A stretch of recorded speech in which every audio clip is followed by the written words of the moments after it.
What up, everybody out there in podcast land? Thank you for tuning in yet again to another episode of Kenny Ross Present the Yeah, I Said a Podcast. We're expressing what our full capabilities to might want us in correctional facilities.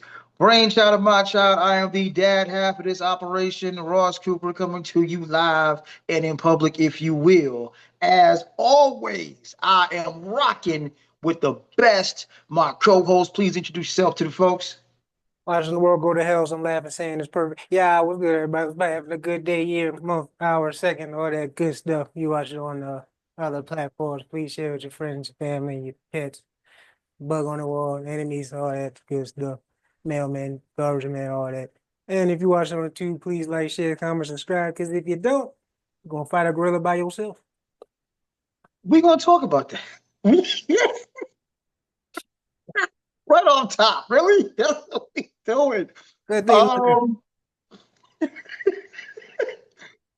as you can see, our tradition of having awesome Black women for guests has continued. Been waiting for this for a while. Looking forward to it. Our off-air pre-conversation is dope. Gonna clue you all into it, but please, madam, introduce yourself to the folks.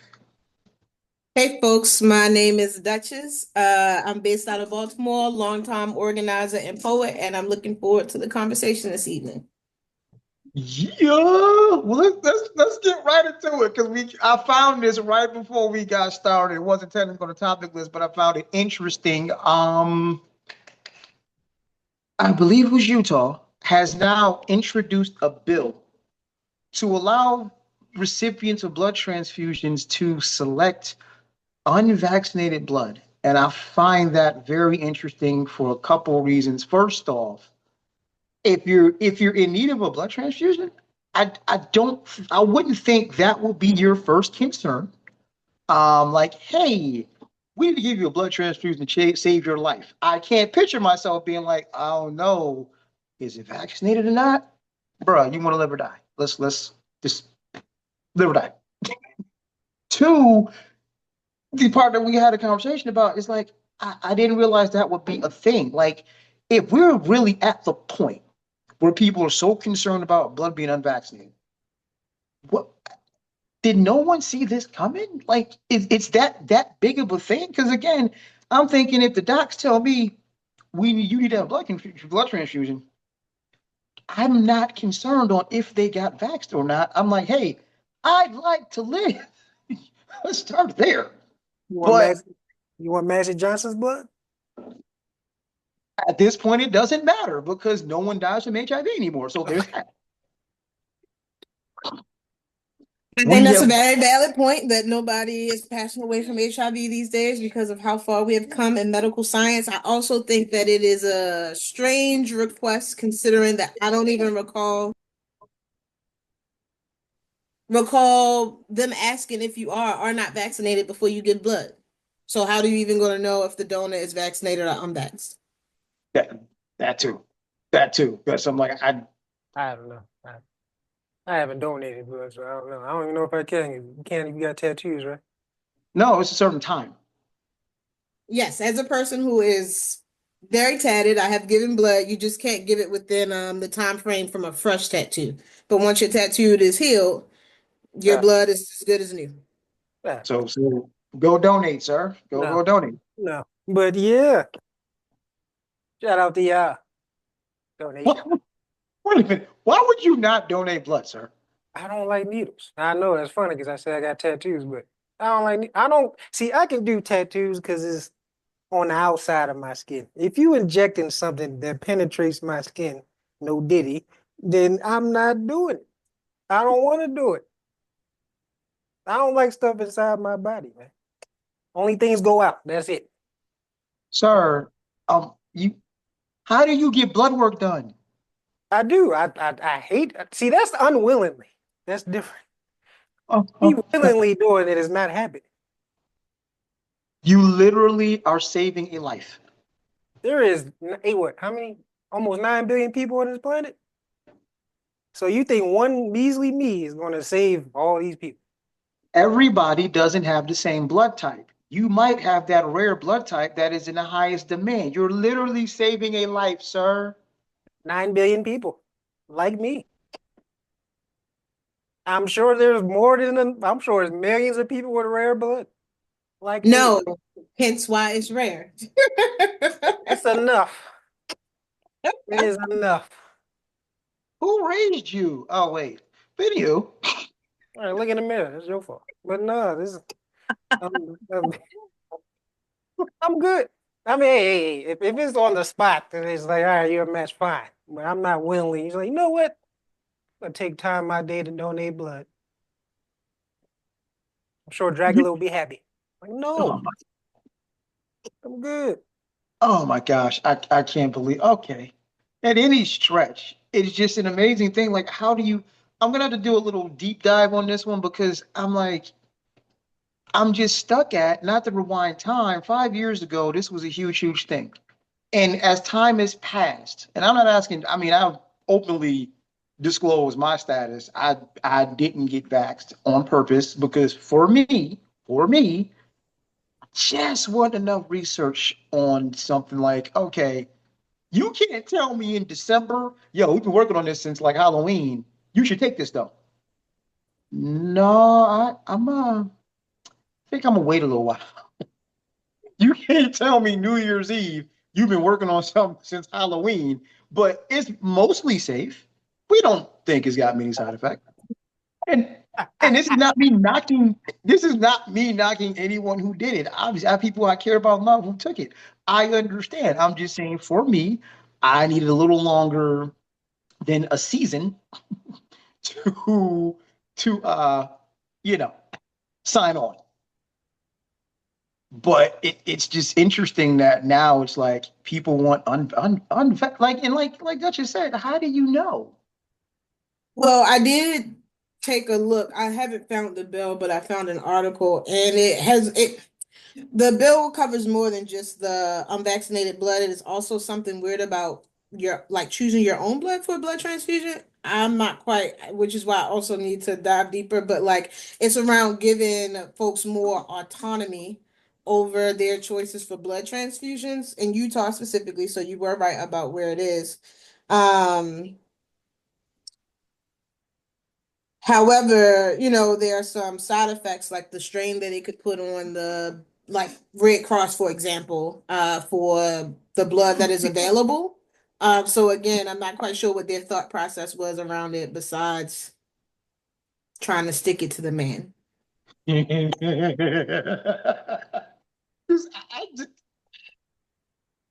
How do we? I say it almost rhetorically. How do we get here? Like, if I really hope we've reached the point where we don't have to worry about any further vaccination side effects. I really hope we've gotten to that point. No, Um, it's been 4 years. It's been 4 years. people still having health problems, but especially blood clots. But what was I about to say? Oh, would you take the vaccinated blood since you just said I don't want anything to do with it? Would you take it? Um, okay, so let's play this out in real time, real quick. You get into a car accident. You don't know you're in a car accident. You wake up and hey, you're still alive. You're okay. And the doc says, yeah, we had to give you a blood transfusion. Is the first thing out your mouth, was it vaxxed or no? You flipped the question on me. Okay. I mean, I'm gonna start with my initial statement. Preferably, if I had a say so, I'd rather not. See, But so you understand. hold on. Because ultimately, usually, if you're at the point of needing a transfusion, you're going to die. I don't know, B. I think I'd rather just be alive. Like what I look like playing about? Well, you got a blood transfusion with that Vax blood, but you eating Big Macs and Whoppers and everything else under the sun. I gotta deal with the vaccinated blood. I think the point there is the simple fact that you're putting upper poison in your body. So what's the difference between you taking vaccinated blood or unvaxxed? However, while we're still on the topic, I did find the bill, and it says that this bill, except in certain situations, this allows a healthcare facility or provider from prohibiting a patient from providing the patient's own blood product. Again, I don't understand. Or the blood product of the patient directed donor for any potential transfusion related to the patient's health care. It provides immunity from liability to healthcare providers and facilities for a patient's injury, damages, or death occurring in connections with transfusions of blood product provided by the patient. Boy, That's that's a really fancy way of saying something. I haven't been able to cut through, but that's a really fancy way of saying like, hey, at least based on the bits I can interpret, hey, if something happened to you, it ain't on us. it's That's word so salad. really, Yeah, it's not on us. It's word salad. We're not responsible. If you don't want to follow the standard, we will provide you an option, but we also are getting an out because we won't be held liable because you didn't follow whatever the standard is for typical blood transfusions. Yep. Word boom. salad. Not liable. Word salad with a little bit of dressing on it, no less. But yeah, Or no dressing. okay, No blood. all right. So the fun conversation. This will be the goofiest conversation we have had here in a while. But no, we are not going to shy away from it. Yeah, I said the podcast is going to dive into it just briefly because, ironically, you and I, sir, seem to be opposed on this one. But even though I've sent you things to show you, I'm actually right. So All right, go do it. it's just me, and I can't clone me. So, in case no one's noticed, there's been this very interesting debate. Sweeping. I almost can't get it out without laughing. Sweeping the internet. One gorilla, one silverback versus 100 dudes. Who wins? Bare hand. And All hands. yeah, no weapons, no weapons, no All weapons, hands. just all hands. And the experts that I've seen all agree with me. Yo, King Kong is getting murked. It's gonna happen. It's gonna happen. One gorilla does not have the stamina to be 100 dudes. Now, I'm not talking about 100 dudes on lean. I'm not talking about 100 dudes who rock skinny jeans. I'm talking about 100 killers.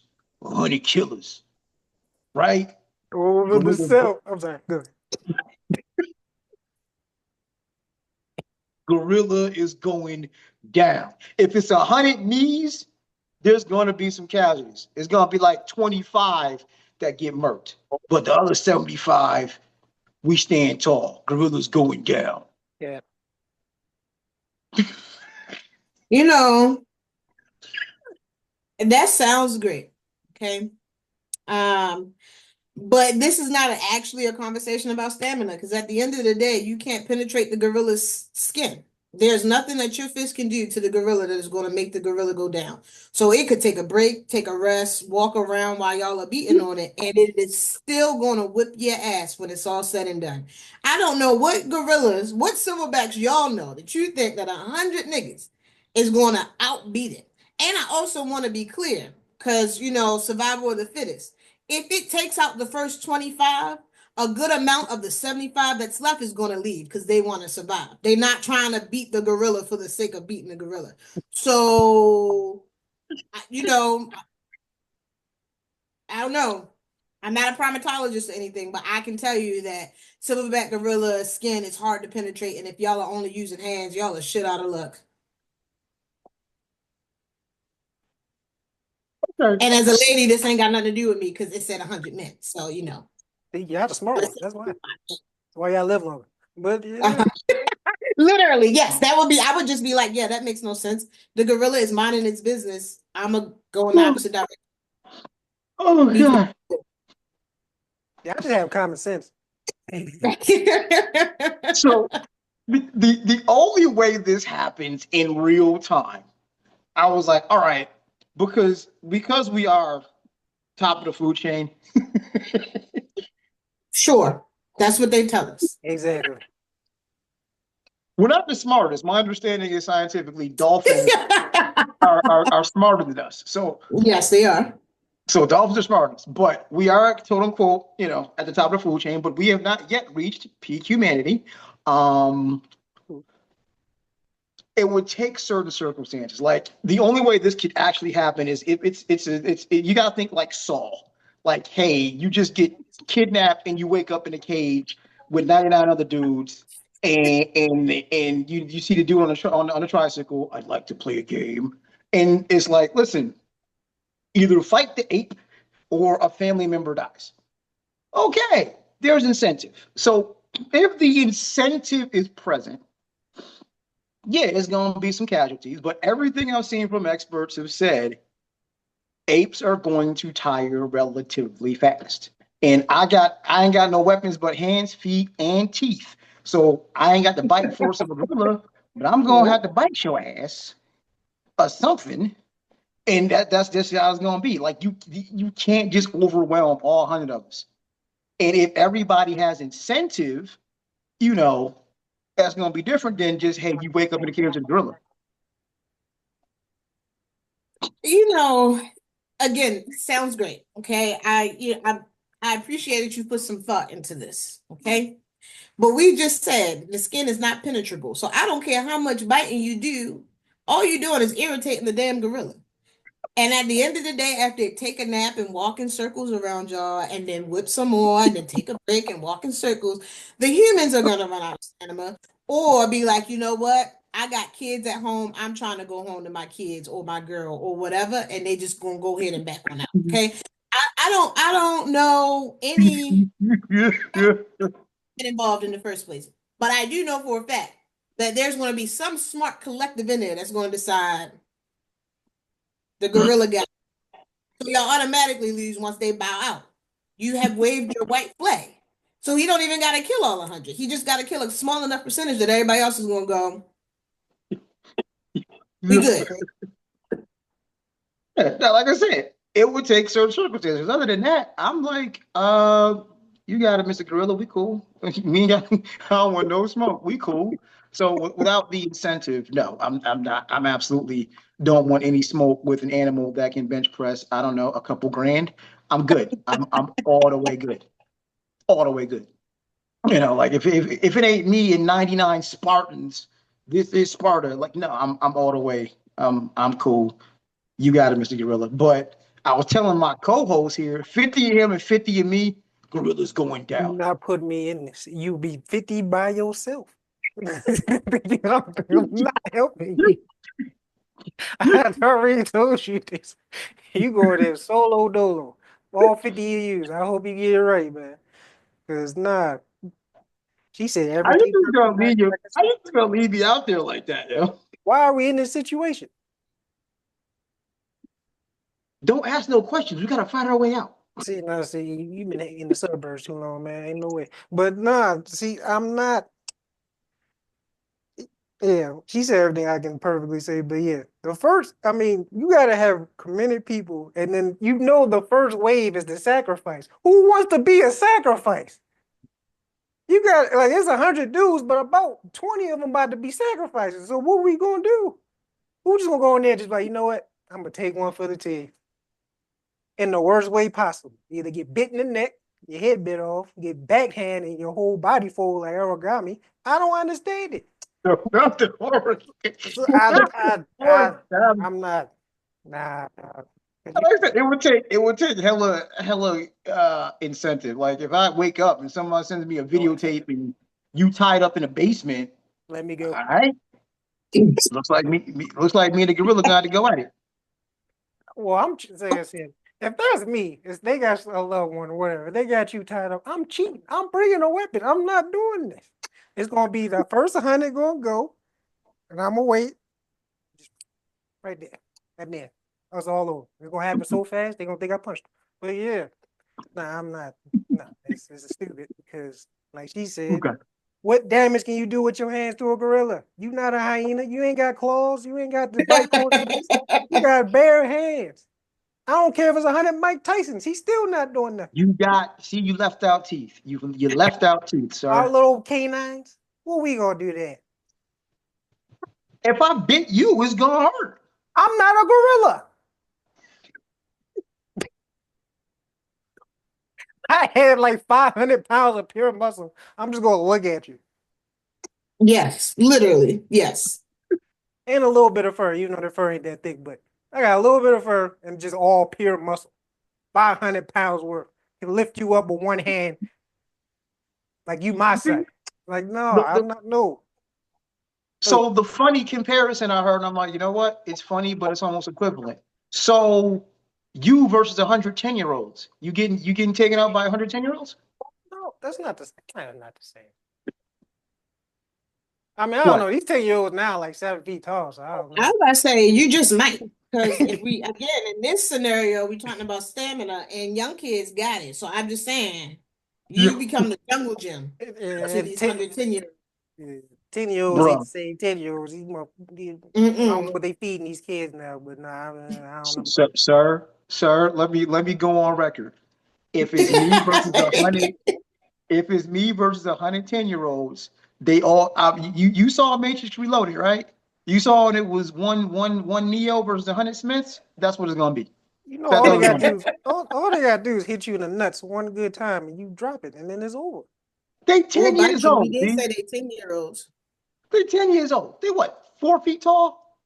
I Smack, mean, smack, you smack. can't guard all of them. You gotta Nope. guard your jewels, and you can't swing with one hand guard your jewels. So once your jewels get hit, it's done. Then you're just getting stumped out by 10-year-olds. And by the way, we do not approve of hitting children. I don't know why he brought that up, but yep, this is all make believe. We do not approve of that. We will never do any of that stuff. Oh, no. Just saying. If it's me versus 110-year-olds, 10-year-olds getting, like I told you, the 10-year-olds getting washed. Absolutely washed. Because they, unlike, see, us versus the gorilla is different. The gorilla is going to be like, what the hell? We have intelligence, right? 10-year-olds are just 10-year-olds. They're going Gorillas to be ain't scared dumb. automatically because I'm an adult. Gorillas aren't dumb. What 10-year-old do you know that's just afraid of somebody automatically because they're an adult? You 10. You don't know no better. What are you 10? Exactly. That's what makes it worse. Thank you. I don't know no better. So you got 10 hyperactive, not knowing nothing, just coming at you. You're So done. wait, 10 years old. So you versus 100 fifth graders. You gonna get taken out by 100 fifth graders? You know, Seriously? I ain't gonna lie. Some of the fifth graders I was in school with, some big boys. Not gonna lie to you. Some of them taller than you. Now, just saying. Just saying.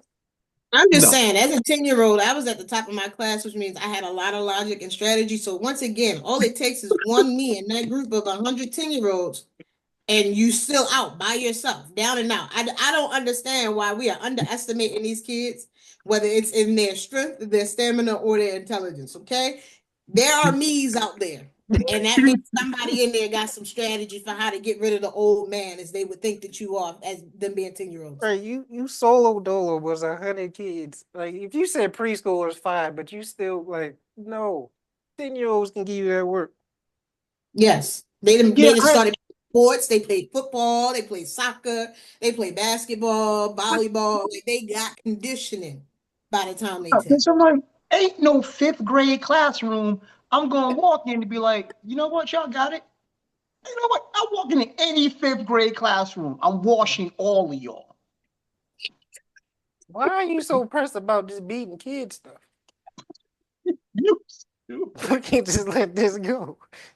No, because I'm just saying, somebody said us versus 100 of us versus the gorilla is the equivalent of one of us versus 100 It's fifth not. graders.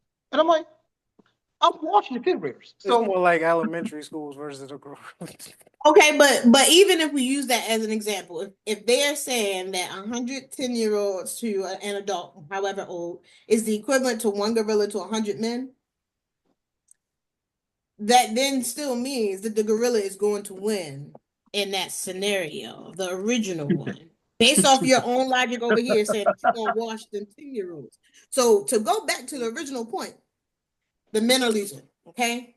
And this is a very ego-based, I got muscles, I worked out, I'm smarter than a gorilla. Sure you are, Are you okay? Because smarter than the fifth grade? but for real though, this reminds me of the movies where they got the hunting parties going on. These people don't know that they being hunted, and here somebody else is watching y'all fight gorillas, taking bets. That's why you just don't do it. Because why? Who is benefiting this? No Who one. is benefiting from this? No one. We just doing it because we can. Mm-hmm. okay. Ego. Oh yeah, there's a study that was conducted. I forgot who did it, but they said Men overestimate their ability to fight by something ridiculous, by like 250%. Yeah, I'm like, that actually tracks. I That agree. tracks. That tracks. I'm gonna beat you. Like in I agree. one shot, sit down. Like sit down, sit down. One shot, sit down.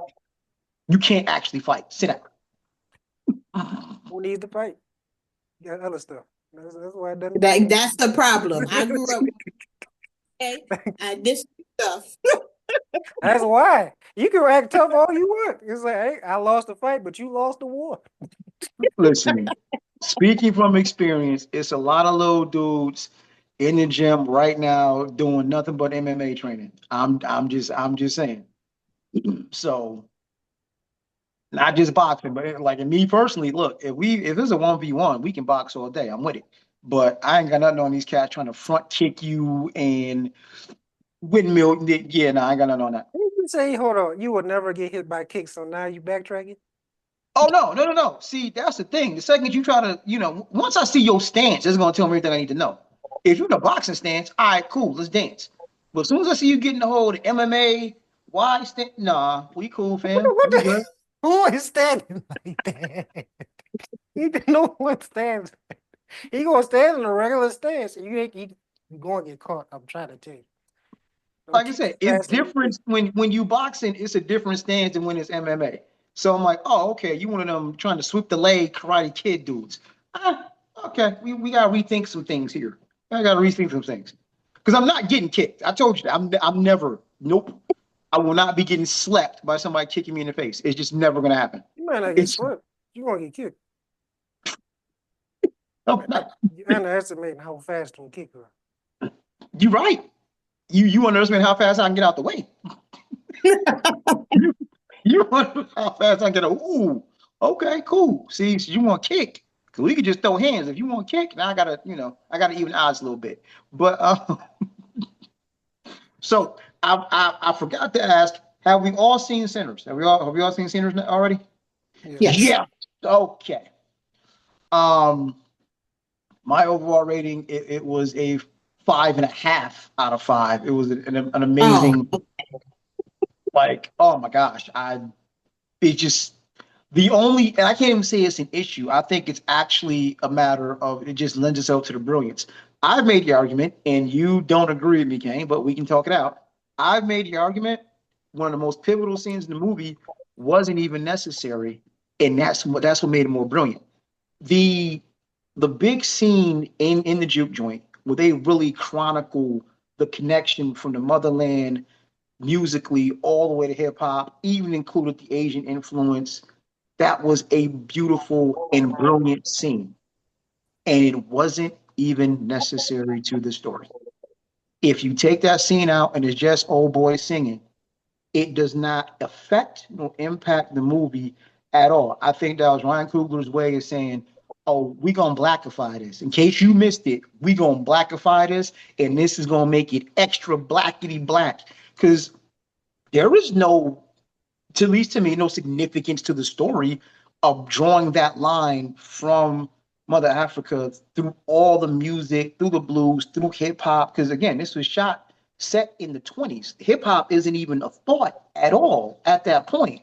So for him to put that scene in there and weave it so beautifully, it wasn't even necessary, but it still added to, like I said, it blackified. It made it blackety black for me. But thoughts? um, I think as a historian, I do think that the timeline is necessary. I hear the point around the fact that this is supposed to be based in the 20s, but the people in the juke joint aren't seeing that. The viewers are. And so that message is specifically for us, not what is happening in 1932. I actually believe that's the year that it takes place. And then to that point though, it also serves a purpose because we get some history with Remick and the songs that he chooses to sing as a person from Ireland, and we without that scene, we don't get that as in the Black people within the film, which is who the film is based around. The other thing is, I also think that it lends to the narrative. I can't remember chronological. in order. But it also lends to the connection between Remick being like, I heard your voice so far away and it's so powerful. I needed to make more vampires. And so it also lends its way to that, his ability to connect to his sound and his voice in a way that he wouldn't have for anybody else singing in the juke joint. So I do think it's necessary in terms of weaving some of the other parts of the film, and in particular, the historical analysis that's provided for Remick and folks from Ireland that we would miss if we did not have that scene in the film. Mm. Okay. Agree with what she said, but yeah, it's basically this the thing that you complain about, but that's not really a complaint. Was the nitpicking is Also, that is this is the same thing. I can make the same case that leaving it in didn't change nothing. It didn't hurt or make it. It made it better actually. So if he took it out, yeah, do I agree? Would it change? No, but it wouldn't have hit as hard because the whole point of the, him singing was that he was tapping into our ancestral tree and our roots. And the roots, even though hasn't bloomed to hip hop and what it is now, it was coming. It's part of the tree. That's part of our culture. So him shouting out the future, past, and present blends it in perfectly to even get the outsiders or the Irishmen like, damn, this is cool, this is unique. It touches me even though I'm not even part of it. I want it, and I want to own it, which is the double entendre of what the movie is. Ooh. 'Cause and I gotta admit, that flew over my head. That one flew over my head initially. Yeah. Like I still gotta go see it a second time, but it was like, oh shit, vampires, white folks being vampires is a bit of a metaphor. The whole movie is a double. And I know a lot of people didn't get it. They see it for face value, which is cool. But the whole thing, that's why I love Ryan and hell, even Keith Keith Hill. Oh yeah, Jordan Peele. Like Jordan Peele. their stuff is always is a double and an underline under the original stuff. Like Jordan Peele's and his horror movies, it's the stuff that you see, and then there's an underline under it. And this is the same thing with Ryan with this movie. It was a major double entendre. You said you had Foreigner, who says, "Well, I'm Irish, so I had the same struggle as y'all, so we should work together." Not realizing that he's doing the same things that the oppressors did to him to us, and trying to take something that is vital to us and own it and use it as his own purposes, and we work for him. So yeah, it's just like the music industry, basically. So And yeah, and I think that's the thing that I got to go back to the great Paul Mooney. Um, what he fails to realize, and what a lot of people who are faux allies, they're faux allies of the black people and black struggle is, as long as you have the complexion for the protection, we not quite on the same playing field. Not quite on the same playing field. And I think that was the thing. That's the one part. I got to go see it again. I only saw it once. Got to go see it again because I didn't quite understand Remick's obsession with trying to steal the blues. Like, is it? Please. I think a couple of things. I think I hadn't thought about the aspect around it being, white people trying to steal and own things from the film itself for him. And I guess it's again, if we think about the kind of rhythmic nature that our music has and how it speaks to people, regardless of what their ethnic background is, it just provided him an opportunity in a space to feel like he felt freedom through music.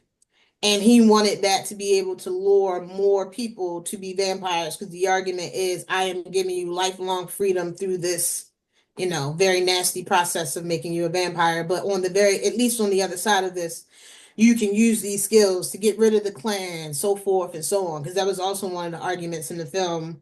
Because he was like, whoa, I'm a lot of things, but I am not the clan. And then proceeded to use that as a talking point later in the film. Like, yeah, y'all mentioned them coming up here to try to take the land from y'all because that was the ploy that he found out from the white people he bit. If I turn you, you can stop them from taking your land because now you have these newfound skills and powers. I do think in the frame that Kane gave, then it also is like the kind of things that we get ourselves into by listening to those who wield power or different hyperpower than we perceive to have ourselves. and using that as a way to be like, oh, I want that, or I need that, I desire that. So let me go ahead and be turned into a vampire without thinking about all the ramifications of what it means to fall into somebody else's structure of power. Mm. And yeah, that was it's just a lot of moving parts there because you got the whole Irish scene, he dancing the jig, and like I'm kind of like y'all, but not quite. Respectful, not quite, not knocking your Irish heritage, but no, you're not. They not like us, and couldn't resist that one. They're not like us, and it's just wow, it just so many double entendres and hidden messages wrapped up in there because you had the Asian lady who decided to go ahead and invite everybody in. So when you down with us, you down with us till it's convenient not to be. And I'm like, there's a lesson there, especially in this country, because a lot of Asians pretty for a while wanted to be honorary whites, and it was stop Asian hate. Then you got a whole bunch of money poured into stopping Asian hate, and then we didn't hear it anymore. I think there's a lot there. I think a couple of things that I would name, particularly around that point, is that one, the conflict between Black people and Asian Americans or Asian immigrants is a lot longer than that, similar to our relationship to Indigenous folks, and to be quite frank, other Black people in the African diaspora. But what I Mm. would say is I had a similar reaction to you about her being like, come on in, like, whoa, lady, you're not the only person in this room. How are you inviting folks in without consulting the rest of us? We didn't already talk about this.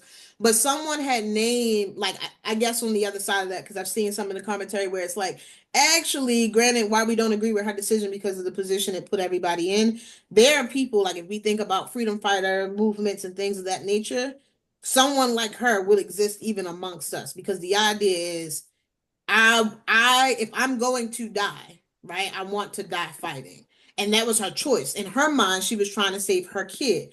Again, if we're talking about the greater good or all the people involved, very bad decision.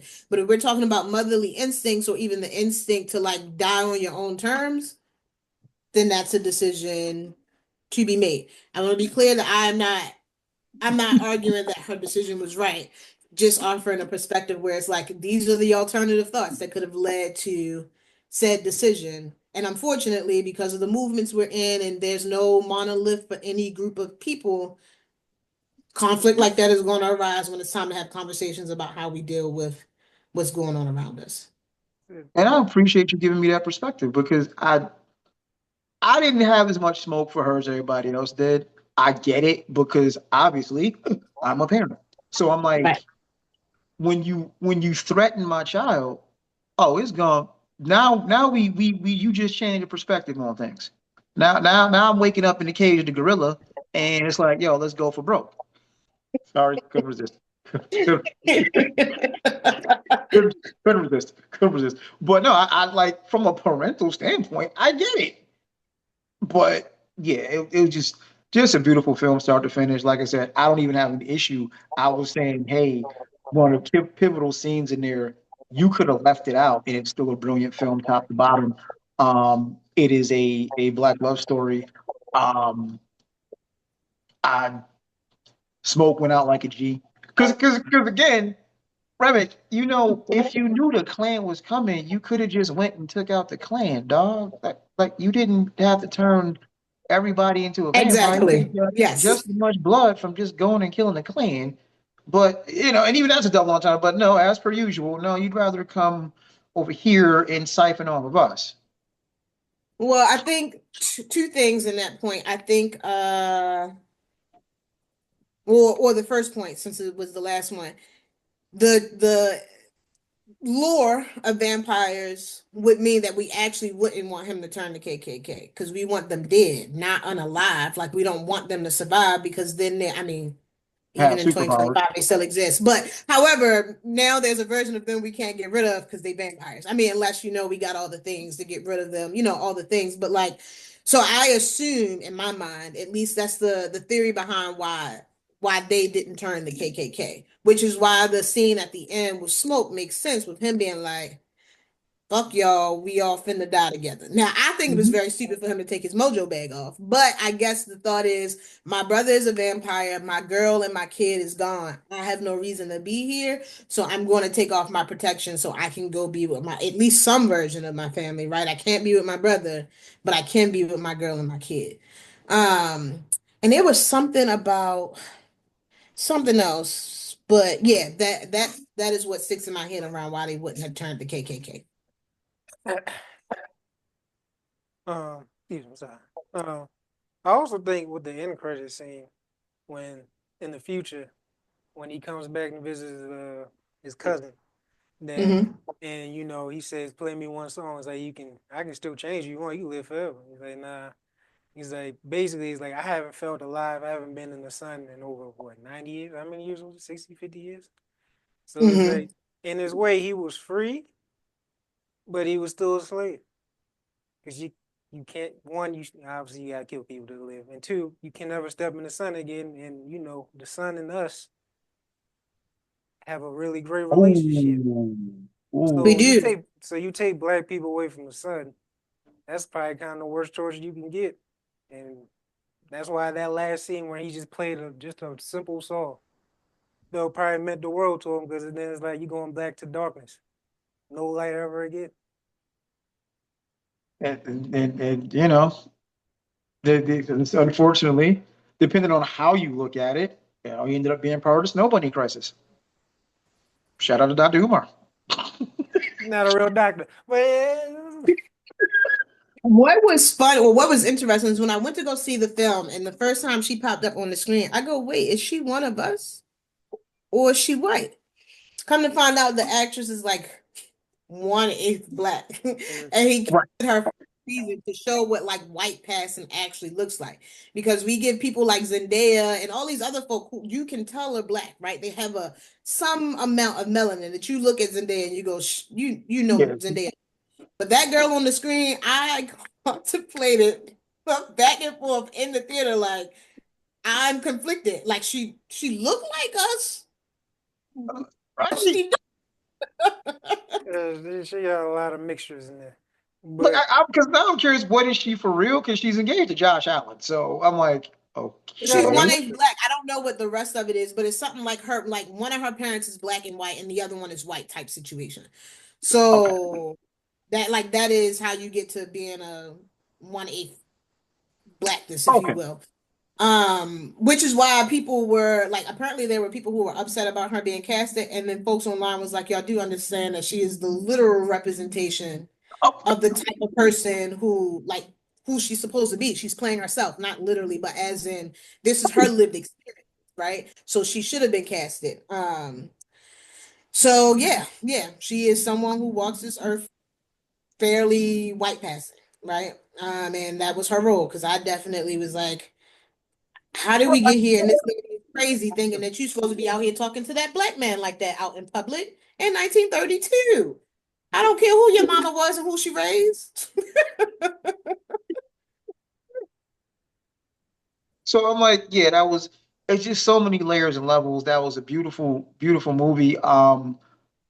The notion of spin-offs is there. Like, I'd personally love to see a movie about Smoke and Stack in their time in Chicago. yeah, pretty much. Um, Somebody mentioned, hey, you could do a whole movie about the Choctaw by themselves, chasing Remick down. Like, so there's a lot of possibilities for spinoffs. Honestly, I need Disney to swallow their pride and do the right thing and call Ryan and get Blade done, please. Gee, it's not hard to do. It's not hard to do. Hey, Ryan, we saw what you did with Black Panther. Could you, we need a little help over here. Like, I get want to be Blade clear. done. I'm a little biased. The only Blade I want is Wesley Snipes, so I don't know how we There'll do only this. be one blade. Exactly, and that was my favorite line in that film. I was like, And it hits so much harder because it's true. That shit ain't never get made. And it never will. It got canceled. exactly. It literally died right after that. It was like, yeah, we can't do that. I was like, Blade told y'all that there's only one Blade. I don't know what to tell y'all. But Mahershala Ali is the one person I'm comfortable with him. Exactly. I'm comfortable. I think he's an amazing actor.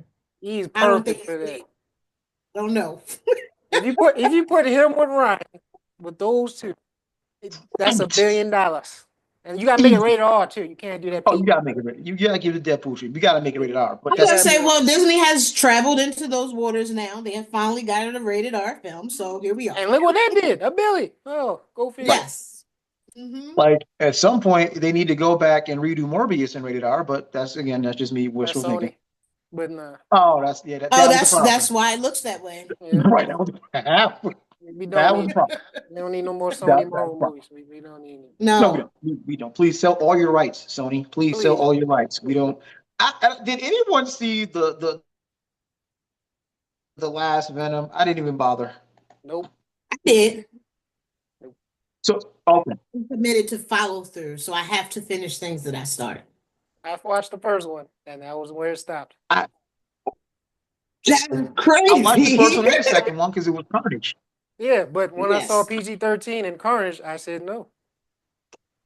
That don't even. See, I figured the presence of Carnage would make it at least decent. No, it wouldn't. That's like having a vampire movie, PG-13. You just put a handicap on him. Like, this dude is a psychopath. He's the Joker with a symbiote. Probably worse. You're supposed to make him just. If they made it rated R, I'd have been the first one in that theater because that's one of my favorite villains. Not because he's just red and red's my favorite color. No blood. But damn, it's PG-13. PG-13. PG-13. Then you had Woody Harris. No. No, you're right. You're right. Like, that, like I said, that was a Morbius problem. You can't have the only PG-13 quote unquote horror movie that ever was like, okay, was World War Z. Other than that, no, just no. See, I wouldn't even put World War Z in a horror category. And I was talking to somebody about this recently because I'm a real big horror fan. And I really hate the way that not us, but the way that they classify films. Because like I said to someone, I was like, at one point, Jurassic Park, 1993, was considered a horror film. And I get it. People died by dinosaurs. And that does not make it horror. Okay. Right. And so the same goes here for like vampire movies for me. I don't know, just because I died don't make it a horror movie. Like, do we consider Underworld a horror film? Like, no. Exactly. I just say it's action and a thriller. Yes, suspense, maybe mystery, all the things, but it's not horror. Now, 30 Days a Night is a horrible. Blood. You said which one? I said Underworld. People got bit and there was plenty of blood, so that's not horror. That's still action. That makes it gore, maybe, but that doesn't make it horror. Like 30 Days a Night is a horror vampire. That's a horror. Yes. Okay, well, yes. That's a horrible. But so. Yeah, Underworld is more like an action movie. I want to say Underworld is 30 Days a Night with guns. Like, what? No, it's not. See, it's a little different when you fighting like a vampires fighting other vampires and werewolves. It's not scary because y'all kind of on the same field. It's one thing versus a pack of fucking vampires, and you in Alaska for 30 days a night, so you ain't got no hope of sun, and you gotta fight them all. That's scary as hell because that can actually happen because that's real. 30 Days a Night in Alaska. So now I'm never going there ever. Conceptually, 30 Days a Night has got to be top 5 horror movies of all time. Conceptually. That's a movie. Which one? 30 Days a Night. Like, conceptually, has got to be one of the top 5. To me, from a concept standpoint only, from a, hey, put this on paper and, oh, shit, it's going to be wild. The greatest conceptual horror movie ever is still Nightmare on Elm Street. Because for the first time ever. Just, again, from a concept standpoint, think about this on paper. Yeah. You can't fight an enemy that relies on you to go to sleep. Yep. At some point, you gotta go to sleep. It's Diddy in your dreams, man. That's the worst nightmare. I don't disagree. To be fair, Nightmare on Elm Street is one of my favorite, like, old school sagas for film. But my favorite one is 3. That's why I was like, are we talking about the original, or are we going to talk about, when we get later down the line? 3 was Dream Warriors, wasn't it? Yes. That was good. That after the original, that's probably one of the best ones. I mean, that's where I came into the franchise at, because I was a little kid and I wasn't allowed to watch such things like that. So, like a goofball, I snuck up and watched it, and ended up watching hockey till like 3 o'clock in the morning because I was too damn scared to sleep. True story. True story. Like, ooh, this is back when HBO had like HBO movie night. And I'm like, I remember making some pizza because we had some pizza you put in the stuff, put in the oven and bake. And I'm like, all right, let's watch it. And they're like, oh shit, I cannot go to sleep. Like, so back when well, the first one was 84, so that made me 7. Yeah, I had no business watching that. But there's a lot of shit I had no business watching. As we are. No business watching. But conceptually, Diamond Elm Street is probably the greatest horror movie ever. From a concept standpoint, 30 Days a Night has gotta be top 5, maybe top 2, but top 5 just because I can't think of all horror off top. But I'm like, just the notion of, hey, you get chased by vampires. The Thing. Whatever. I think The Thing. But you got a month of enough straight of no daylight. Oh fuck. Like and then it makes it worse because you can't even run nowhere because you in the middle of Barrow, Alaska. Like that. Thank you. in the winter. Thank you. So you stuck. You have to be there. Super stuck. So you got to either A, survive a month straight, or So conceptually, Nightmare on Elm Street, then 30 Days a Night. And there's probably a couple in between that I can't think of. Shout out to The Thing and Evil Dead. But yeah. No, from a concept standpoint, The Thing is perfect. What do you mean? You're fighting an alien that shapeshifts. So now you don't trust no one. So I'm sorry. You know what? See, here's where we got to inject a little bit of reality here. It will be about 30 minutes long if I was in it. You know why? Because I'm killing everybody that's not you. Problem solved. Okay, what if it was me? See, you're not thinking that. It could be me, and you just killed everyone that wasn't me. Well, that was human. You know what's funny about that idea?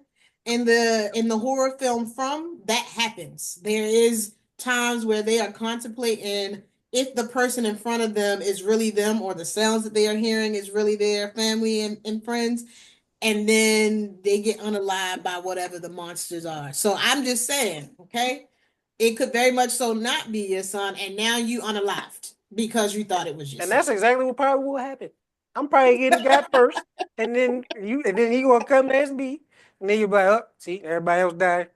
I'm like, yep, we good, son. All right, cool. You're right, because it literally had to cross my mind. Like I said, I was thinking, step 1, okay, hey, you're not my son. Bye-bye. Like it's a really short movie. It's a really short movie. Because anyone who doesn't have my last name is getting murked on the spot. Like, oh shit, we got a shape-shifting alien. And all we need is a blowtorch. Tell you what, hey, yo, dinner in 5 minutes. All right, cool. I'll meet you in the mess hall. Movie over. 15 Yeah, it minutes is over because The Thing won. Oh no, I got everybody in the mess hall. They getting flamed right there. Yeah, done. You're not believing that I could be the Thing. Correct. And then I am the Thing. Then what? I'm the Thing. You just killed all of them, and I just caught you slipping. So what you about to do? Well, if I vaporize all of them and then it turns out to be you, well, it's gonna be a tough choice. But that kind of evens it out real easy. Like if I vaporize everybody else and then you're the Thing. I mean, you're already dead because your guard's down. That part. Man, we've gone this far down the damn rabbit hole. But How's that a rabbit? That can actually happen. And they actually doing some shit in the Arctic that can really do it. So nah. Don't be offering people if it's not me. We gotta do what they did in the movie. We're gonna do some tests. Yes. Yes. Make everybody eat garlic, okay? Exactly. We gonna do some tests. Yeah. Everybody eat garlic. Yep. Somebody don't eat it. What? But yeah, no, I said conceptually, Nightmare on Elm Street, down the line, there's 30 Days a Night, and no, I think it is probably conceptually also one of the most scariest concepts ever. Yeah. See, the thing about it, you can beat him just by you can beat him just by Sir, what is the word? when is the last time you've seen It or It 2? Like it ain't. He got beat by some kids. That's all you had to do. He is didn't not get be beat scared. by kids. All you had to do is not be scared, and he will punk out. Literally, you can just start roasting him, and you will die. I promise you. Yeah, but they don't figure that out till they adults. I'm just saying. I'm just saying. He is an entity that can be beat by roasting him. I will turn into Cat Williams, whatever comedian you want me to, and I will roast the fuck out of that nigga. I'm not playing. I'm talking about his hairline, his hair, your breath, everything. Like, no. I also want to name it's not just the roasting. You also can't be afraid. The thing that he fed off of was their fear. So you can roast whoever. If you still got that fear in your heart, that man is not going, that entity is not going away. I'm not. I ain't scared no one. I'm roasting. Okay, all right, cool. And in that scenario, you win. Okay. Be the only But that's only entity. because you know that now. In the story, they don't figure that out until they're grown and they lose some people along the way. That's true, but I'm just saying, if we all know what we know, and you drop me in that movie, I'm walking out alive. Now, if you drop me in other movies, I might not make it. But this one, I will make it, because all I gotta do is just start roasting you and not being scared. That's good by me. That time spent in Baltimore public school served you well. That's crazy. Like, I'm the only one that, all right, yes. Roasting people one-on-one. Yeah. I mean, that's a fact. We used to do it at lunch as an activity. It still happens as adults. Oh, yeah. My friend group. Special place. You gotta have tough skin to survive us. Yeah. Okay. So we touched on a 1v100 with a gorilla, and of course the brilliance of senators. Now the serious things here. This is wild. This is wild. So apparently, in the glorious Empire State, but not the world's greatest city, because we'd be having a different result.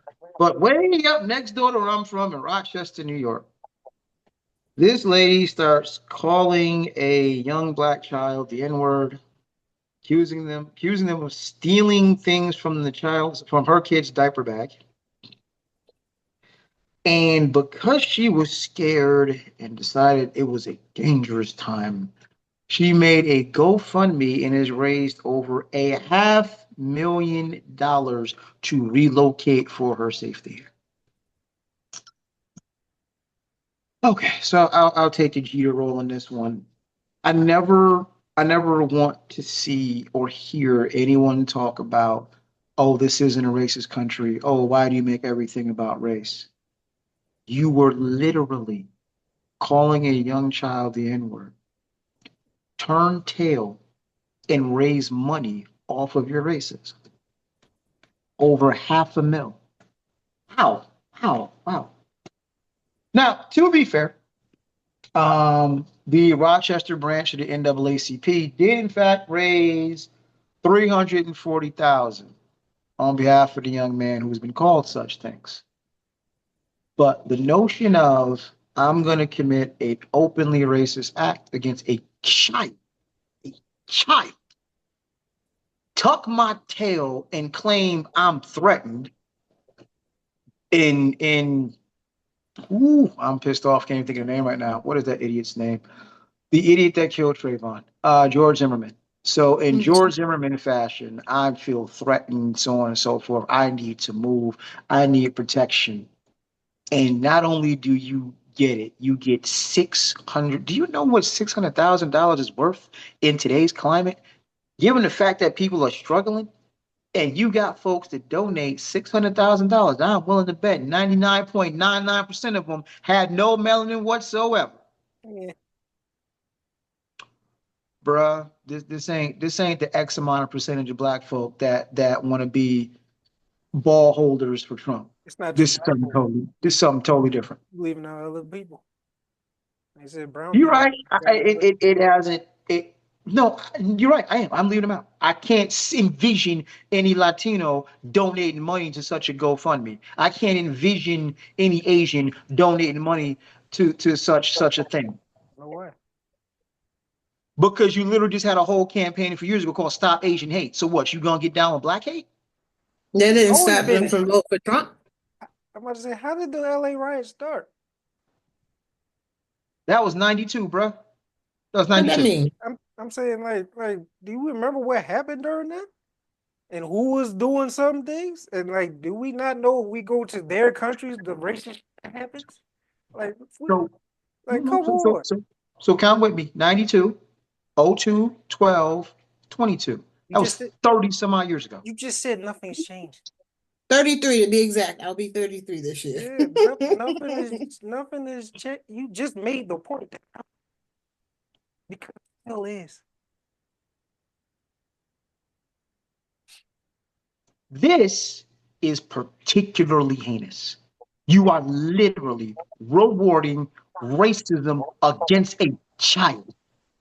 Yeah, look what we got That's now. not new though, It's not. right? Like as much as sure, we've made progress. And as much progress as we've made, so has their hate.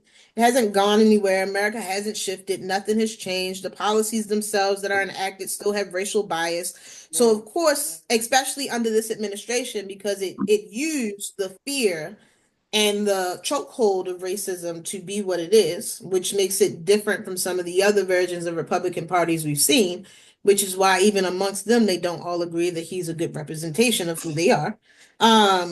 He beholdens what we see, right? He has made it very clear that you can go on TV, you can hold the highest position in the country and berate, belittle, be racist to marginalized communities, and it's okay. So, of course, absolutely, I thought, not me, her. It's okay for me to call a black child an N-word, give some excuse like they always give, whether it's the cops or other white people, to say that, oh my God, I was in danger. And it doesn't help that this is also the trope that there was a black boy and this white woman. And so the whole idea around like black men being, animalistic and aging the little boy, right? The only reason why we know it's a child is because the Hispanic person who was there and recorded it said that you called the child the N-word, versus if we had only seen the media stuff, we would have just heard black male, right? And that's a very intentional thing. They age us to make it seem like the actions against us are acceptable. Saying all that to say that, yes, in 2025, under this type of administration, that is absolutely the norm. And I'm not surprised that she was able to do that. And I would not be surprised if there were other people of color. I won't say that they were the majority at all, but there were other people of color who contributed to her cause because they do believe in the things that the MAGA folks have used to build their platform. And it's a fear mongering tactic, just so we're clear. They use fears of like losing access to certain things as a way to get these folks to believe that that is the thing they need to be a part of to be able to hold and maintain what little power they think they have. oh, the whole white adjacent stuff, and then Yes. like what is also the most dangerous person in this country? A crying white woman. Mm-hmm. A Karen. Yeah, Okay. So, crocodile tears, white woman. So she pulled the perfect tactics that worked back in the day. The only difference is that boy isn't being tortured to death right now. But yeah, Emmett she Till. getting paid by that. Emmett Till and Right. many other people. So yeah, So, and I am doing my very best to contain my outrage because, as obviously the father of a black son, this pisses me off. So I'm trying to walk through this because at least, air quotes, at least with Tamir Rice, he had a plastic toy gun. So the pigs who executed him, when they pulled up in point 0.2 seconds, saw a black male with a gun. Asked no questions. Got it. no. What makes this to me a little more heinous, and thankfully it didn't result in the loss of life. What makes this more heinous is this is a young black kid who is no threat to you, who at worst, took something out of a diaper bag. At worst, right? And your reaction is to berate him racially. Got it. That's your default. Tells me all I need to know about you. But the fact that this behavior is rewarded with over $500,000 fucking dollars. I hear you. So I think there are a couple things here for me. And so this wasn't a part of my intro. I've been a community organizer for 17 years. I started very young when I was in high school. And so I've also means that I've traveled around the country to support other communities who have been impacted by police violence.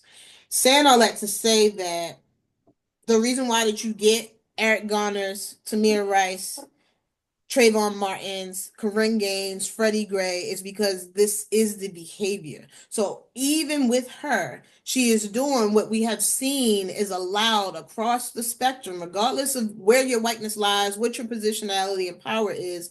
All they have to do is cry white, right? And so, which is why when we're having these conversations and mentioning that Tamir Rice had a toy gun, it doesn't matter. Even if he had a real gun, we see instances where white men literally barricade themselves in the house with tons of weapons and they somehow make it out. So even the using weapons or threats is not good enough because we know that the opposite exists because they are trained to do it. And we also know that they are trained to view us very differently. And this goes to all of them, right? It's all about conditioning. Racism is something that you learn, and it's so entrenched in our stuff that you learn it at all the different levels, which is why it's very hard for them to unlearn it, which is why one of my mentors told me when I was really young, mind you, he was someone I trusted, but he said you should have a healthy distrust of all white people, including me, because no matter how many books they read, how many community sessions they go to, no matter how much they're like, I am anti-racism, anti-capitalism, at the end of the day, there's a privilege that they still have and that they cannot always recognize, which will always put us in a position of danger. So yes, absolutely, her behavior was awarded. And on some, this is a serious matter, but to be funny, we don't shame people anymore, okay? We do not take people out into the town square and throw stones at them for doing ill will in the community. And so, of course, they think this behavior is okay because there's no consequences. So, yes, I'm also going to make sure that her and her family is safe because there's no shame. We don't even know who these people are who donated. We just know that there had to be enough for her to raise the money she raised, but they're not even known. So, there's no way to shame the people who supported her and shame her. So, this is one of those conversations where it's like, I don't know, we need to go back to public shaming because maybe it'll work. But we also got to stop trying to appeal to a group of people who don't have the same empathetic nature that we do. We are an empathetic group of people, right? And it's in part because of our own experiences and what has happened to us. But I also think it's something to say that it's probably innate, like amongst people like us, and they don't have that, right? You can see that in the way the language that they use and the behaviors that they prescribe to, even when you talk about historically, when we talk about the use of savages, when they really were the savages, and somehow we've allowed language to flip and all the things. They didn't have those skills. They didn't have that behavior. They didn't have community the way that we did. So they don't know how to interact in those things in that way. And we need to stop trying to appeal to them because they're not never going to get it. And that's just what it is. Can't kill a mentality. What I say. It infuriates me because it's like, it's literally Karen behavior. It's the bird watching issue from a few years ago, and this is how Black people have been killed for false accusation. But I'm like, this one is just so flimsy. It's on tape. What do you need protecting from? A kid? Worst case scenario. Let's pretend it's true. Let's pretend he went in your fucking diaper bag. What do you need protection from? Exactly. The gun What that do was you hidden need in to the diaper bag. relocate your entire family for? I'm getting doxxed. I mean, they know where I live and my businesses and all of that, so I gotta start over. Right there, right there. You don't get doxxed if you don't act like a Karen, right? That's true. Well, I mean, at least for them. I was going to say Black people have been doxxed for less. But yes, absolutely. You generally don't get doxxed unless there's some kind of conflict, depending on which side of the conflict you're on. Yes. So yeah, But you got doxxed, so you gotta start over because there is online shaming. It's not really a reality shaming, but there is online shaming. But if you stay offline, it won't matter. But you gotta this move, goes man. to a point. I'm sorry, I got. I'm saying you gotta move, man. You gotta raise little Johnny to be around folk like him.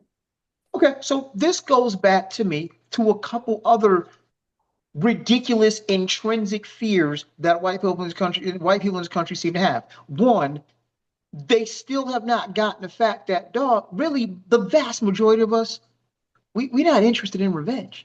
I don't just leave it alone. Leave our communities alone. Let us live in peace by ourselves. That's why you got mad and had to burn Black Wall Street. Because you said, hey, get away from us, go live over there. Cool. We went over there, lived over there, and thrived. You can't go to our universities. Cool. We got HBCUs. Leave your shit alone. We good. Leave us alone. And then you can't. We don't need, we've never sought, quote unquote, revenge. This intrinsic fear of revenge, this fear of a Black Messiah, which has got Fred Hampton killed, which has got Huey and Bobby and so many other Black luminaries erased. Patrice Lumumba erased because there is such fear that we'll do what you do. Yeah, but we're not them. As she said, and I've been saying too for a while, it's like it's a double-edged sword with us. We have a lot of compassion and very nice and very forgiving. The double-edged sword is, yeah, we're so very forgiving that we're not seeking vengeance. The majority of people aren't. Just like you say, we left alone things to be on a fair, even playing field, but it never will be. And unfortunately, or fortunately for them, we're not vengeful people. Not yet. We've got a long ways to go with that part, but we're not. That's not in our hearts. That's not in our ancestors. That's not what we were built on. So there's really no reason to fear the whole vengeance thing, really. But I understand because it's at a mission that they know how bad they are. Or you think And everyone is evil as you are. yeah, that's what I'm saying. It's like you think everyone is like you, and that because if that was y'all in the situation, that's exactly what y'all would do. But we're not y'all for a reason. So, which is a double-edged sword, like I said. But yeah, it is what it is. It is disgusting in my estimation, and it just pulls the cover back because it's so quick. Whenever we've called down, anyone has alluded to Trump's racism. Well, Donald Trump's not a racist. Prove it. Okay. Like here's this instance, this instance, this instance, and it's always trying to talk around it. Well, if you needed a bigger instance of flat out blatant racism bullshit, here you have it. This is indefensible. Absolutely indefensible. There is no threat at all. Ain't nobody said they're gonna go to this woman's house. But y'all just raised over $500,000 fucking dollars in this shit economy to get this person a new house. Based off what exactly? The So fear of a 12-year-old? to that point, I think you cannot you can't convince people who are so beholden to a belief or a belief system that anything different is possible. So again, the reason why MAGA works so well is because they built their entire platform on the underlying belief and system of racism that exists that allows for the majority of their collective to participate in the things that we've seen them participate in. There was something. Oh, the other thing is I also want to be clear, and this is both for our folks and others, that racism, like, yes, there are individual acts of racism. So what that lady did and how she went about it, she's a racist. And when we're talking about Trump and policies, we're talking about systemic racism and what it really means to be racist, not bigoted, not prejudiced, is that you have prejudice plus power, meaning you have the economic, social, and political power and capital to hold back whole groups of people. So no Black people can't be racist, no Asian folks can't be racist, but they can be performative in the structure of racism that we're referring to when we're talking about the Trumps and the MAGAs of the world. Saying all that to say that we should be very clear about what we're naming as racist. Yes, she had an individual act of racist, but the ability to raise that money in the way that she did is a symptom of systematic racism and white supremacy that we see in this country all the time. And we should be disgusted, but they're not going to be because again, they operate on a completely different belief system, and there's no convincing them of otherwise. And so we just have to stop it. She did some shitty shit. It could have ended very badly. That young man could not be with us today because of what she did. It's a thing that we know has happened historically, and we should not be surprised when they show us who they are, right? Which is why you have people like Martin Luther King, towards the end of his time, he felt like the integration ended up being bad, right? This idea that we fought so hard to be integrated into the system and we still are not in it, right? And so even he had to be like, maybe I needed to meet Malcolm in the middle. No pun intended. Um, because we both were on extreme opposites, and both of them towards the end of their careers meet somewhere in the middle where it was like integration wasn't the answer, but neither was like, the rhetoric behind violence towards, chickens coming home to roost type of stuff. And here we are, right? All these years of integration and trying to get equity, equal, trying to be equal, because there's a difference between equity and being equal. All these Yep. years of trying to be equal, and what we should have been calling for is equity. And there's no way for equity to exist in a system that's been built the way that America has. And so that's why I'm an abolitionist, right? I believe that we have to abolish the structures that be and rebuild new ones with the intent to be as inclusive as possible. And that does not sound nice, and it definitely won't feel good. But the only way to undo what has been done is to get rid of what is, because the structures that be are built on racism. There's no undoing that. You can't reform your way out of that. You can't train a system not to be racist. That's what it was built on. That's what it's going to be. Yep. When it's built on blood, the stain will never wash away. Exactly. I don't care how many times you power wash it. It's still there. Still there. I mean, my problem is, and my favorite, just real quick, my favorite line in movie history comes from American Beauty. Never underestimate the power of denial, right? And every now and again, I catch myself being a victim of it because I just, by numbers, literally, the Civil War ended 161 years ago. Dang. Right. So what we've seen from the Civil War ending till now, emancipation, air quotes, till now, is just white power refusing to relinquish, and the nonsensical growing fear that somehow revenge will be taken. So when you look at it just as a whole thing, in 160 some odd years, white folks have not accepted you lost. It was never humane to treat people like property. No, surprise, surprise, black people are not inferior to you. And yes, when you said, we hold these truths to be self-evident, that all men are created equal, that actually meant everyone, not just white men. And all we've seen from 1865 till now is their inability to accept that L and all that goes with it. And it's just hard for me to process that at this point, regular, rational people can't figure out, hey, yes, we're different. That doesn't make us enemies. Hey, I don't really care who you love, just love somebody. As long as you're not a kid. Yeah, like, yeah, yeah, like, yeah, yeah. Put that in there. Put that like, caveat like, in. like, hey, you are not my enemy because you look differently than me. All of this shit is being controlled by a few people who want to maintain that control. I don't understand how in 160 fucking years this is not obvious. And this incident is yet another reminder of how divided certain people rather stay.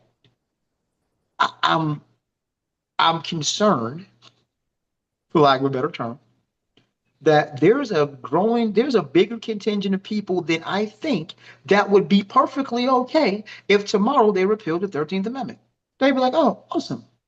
Now, here's the funny part. It ain't the 1800s no more. That ain't gonna go the way you think. Yeah. So you can repeal it if you want to, but the day someone shows up talking about you need to report to such and such plantation, oh, that ain't gonna go the way you think, Chief. It's gonna take you a little more than the U.S. Marshals to make that happen. It's But no, Well, of course, it's going to take more than marshals. They'll just use the army, starting with the National Guard. We've already seen what their plan could be for enacting certain things. And I want to be very clear. I love us. And no, we are not our ancestors. We're outgunned. So by no stretch of the imagination should we believe that we are going to survive anything pertaining to militia, white militia, and the military. We can't do that currently. What I will say though is that I think one, we underestimate this conversation around rational beings. Because what's the saying? Common sense ain't that common. So clearly that still holds true. Okay. I also think that we should talk about it from the frame of it is not about um like inferiority. I mean, that is commonly how we talk about racism, but it's about survival for them. If things just went all willy-nilly, if you will, white people would cease to exist because they are the global minority. And so everything that they have done from beginning to end is about making sure that their structures and their existence continues to be on. I wish I had the clip from this TikTok I watched where there was like this white billionaire and he was talking to some influencer on TikTok, and I forgot the topic was, but basically the man was like, for my survival, I am putting money into this so I can survive. I'm perplexed as to why you were asking me the question, was the tone of his response. So like I want to be clear that for them, and they know this, right? Well, the powers that be, those, know that this is about survival and maintaining the power structure of white maleness, to be specific.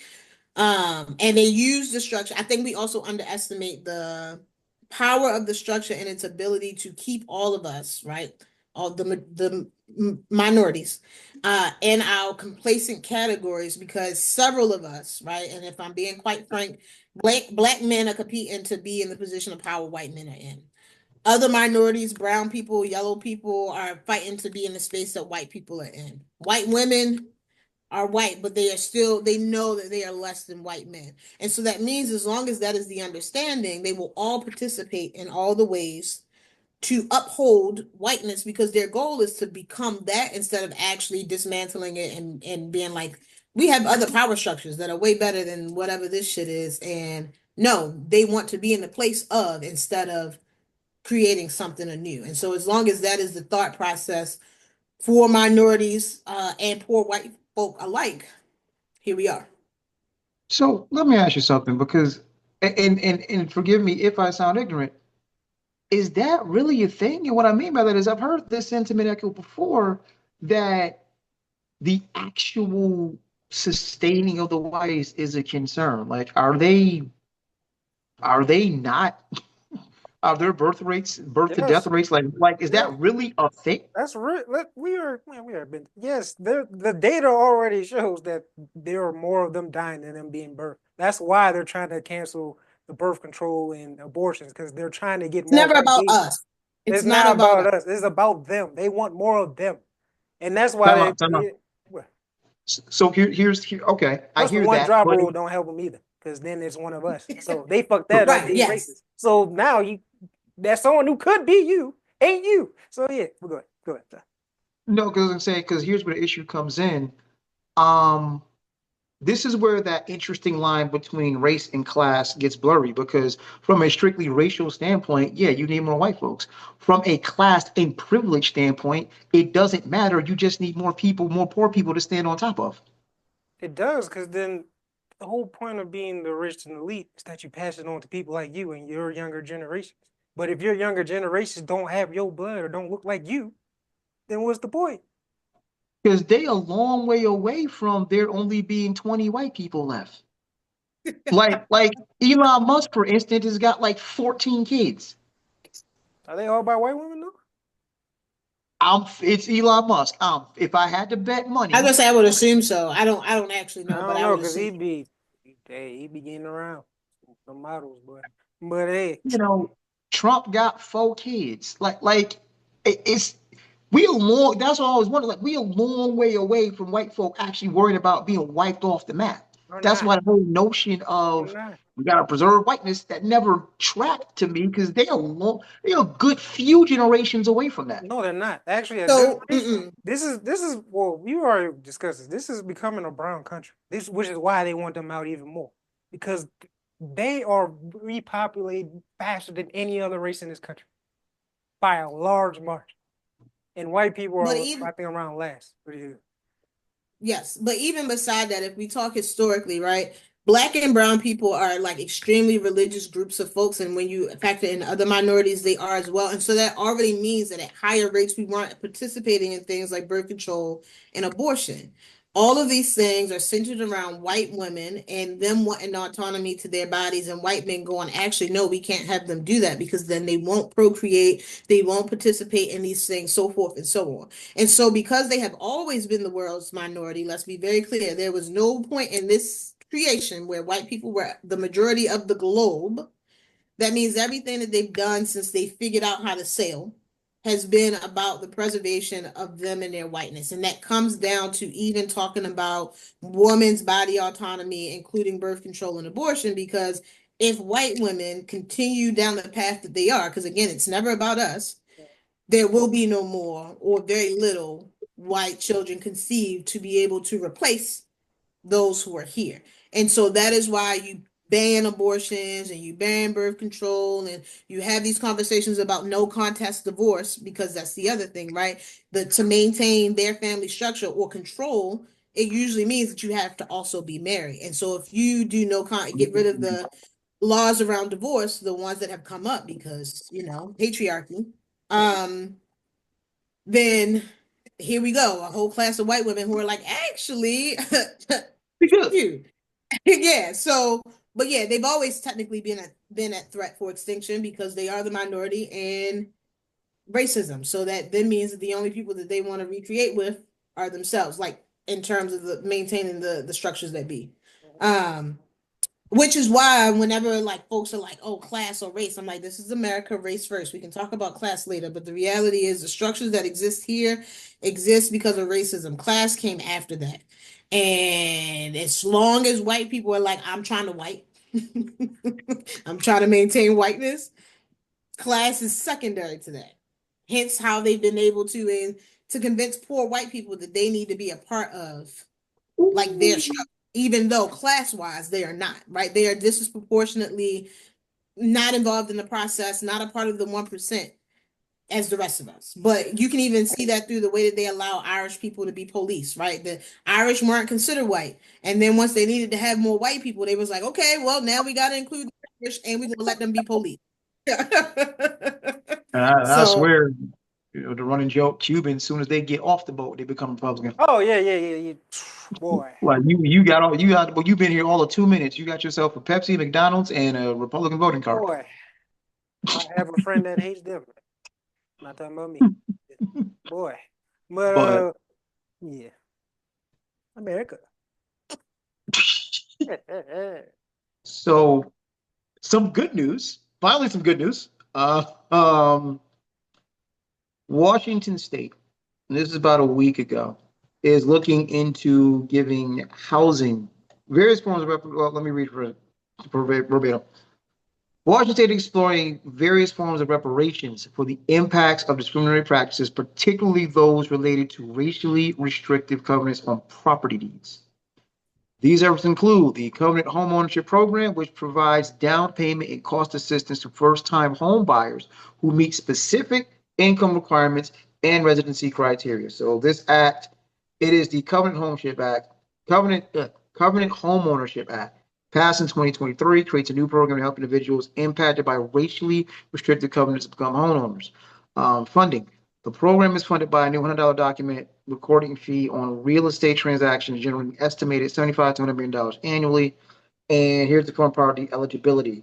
Applicants must have had housing incomes at or below 100% of the area's median income and meet residency requirements, either having been a Washington resident before the Fair Housing Act 1968 or being a descendant of someone who was. Long and short, if you know anything about history, you understand two things. One of the easiest ways to build wealth in this country is through home ownership, and two, redlining prevented a whole hell of a lot of that for Black people. This is Washington State saying, hey, we see that that's a problem. Let's try to correct it. I think it's definitely a step in the right direction. I don't know how you fight that war on two fronts. That war being, look, it's not in question to anybody that has half a brain cell. Oops, sorry, Mac. It's not in question when anyone has half a brain cell that After people of ADOS, African descendants of slaves, deserve reparations. Make it right. What form that comes in, up for debate. But this is a step in the right direction. Like making, like I think it should not necessarily just be a check. I sorry, we saw on COVID. Look, the real. We're gonna be honest. You just can't hand every black person a check for 50 grand because it's gonna be rims and spinners and gold chains, so on and so forth. So that's the real of it. But affordable housing and being able to have access to education at a greatly reduced rate or free, those are things that will push us in the right direction. So I think this pushes at least them in the right direction. I think it's something that can be adopted for every state. But I open up to the panel. What do you guys think?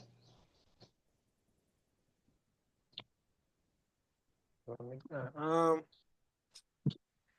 Sounds all good and dandy, but how many black people in Washington State? Seattle's in Washington, sir.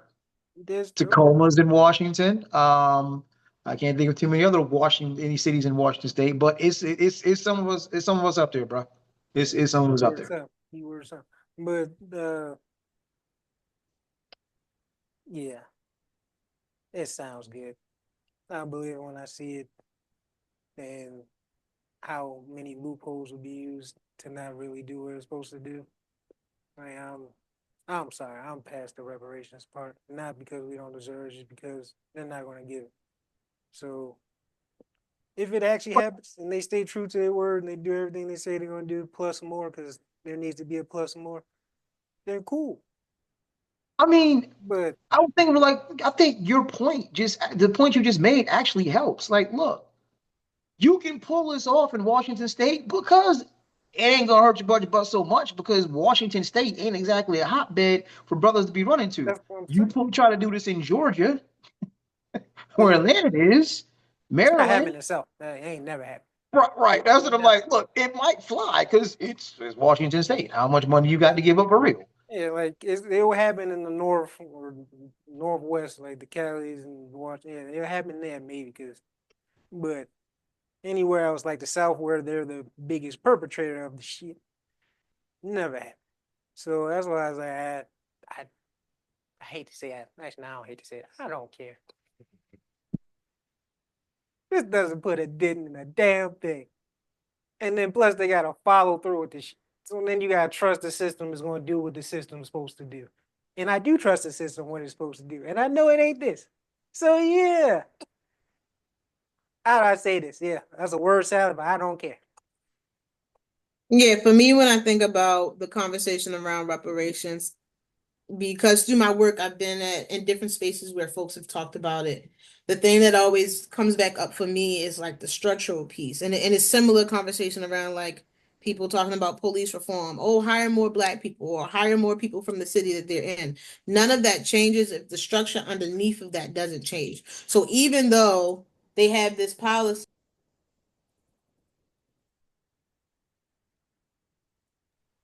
Even though they have the policy that they want to place, the bill that they want to put up, when it comes to the actual structures that be, how are they holding them accountable to being a part of this new process? And to answer the question about how many black people there are in Washington State, according in 2025, it is approximately 306,000 black people in Washington State, which is only 3.9% of their population. So you ain't giving up no whole bunch of bread then. Yo, There's that's no not a reason why good you thing. can't. That proves my point. That's not, no, I'm saying it ain't like you pulled this off in Georgia where you're going to have to take a huge dent. It's Washington State, it's 306,000 people. You're good. Where's There's your no red? reason to do it. Where's your red head at? What do you mean? No, that's not the point. If you gonna do something like it, don't have. That's not even half. Don't tip your big toe in it. Put your whole body in it. Commit. Commit. And with that commitment has to come like education and stuff. Yes, you gave me a home, but what does that mean? I've never owned a home, so now I don't know what to do with the property tax and the land, all the things that come with owning a home And I'm not prepared for that because at the end of the day, systemically, again, I am still a poor person, right? So you put me in this house and then what? How do I maintain? So it has to come with the 40 acres and the mule, aka the house and the money. It can't be one or the other. And it still has to come with financial literacy and all these other things. And also naming that depending on how far in debt some of these folks are, you can't financial literacy your way out of that. Right. And so there's a larger discussion about how because we've been systemically oppressed for as many years as we have, we can't get a one-time payoff. Nah. They need to be paying us every year. Yeah. And I'm not paying no property tax because well, not just me, but like I built this land, right? And that also means that you shouldn't have indigenous folks paying property tax because you literally stole their land, right? So like, so I'm just saying, like, it has to definitely go beyond just like you said, it's a decent step, I guess, but if we're talking about how it impacts us across the board, it's not enough. Nothing. And the same goes for even California's proposed policy around their reparations one. It's great because it's California, but we also expect that from California. Yes, we do. Yeah. Yes, we do. But see, and this will be the last topic, and we'll close it out. But it's interesting now because the last piece of this puzzle that we're going to touch on real quick, there is literally no state, not a one, where minimum wage can afford a two-bedroom apartment. Now, let that sink in for a second. In places like, sorry, you're going to catch it straight here. In places like West Virginia, minimum wage cannot get you a two-bedroom apartment. I see a joke. That's that. It kind of ties in to the prior topic. Like, yeah, I get it. We don't want to just hand somebody the deed to a house and say, all right, you good.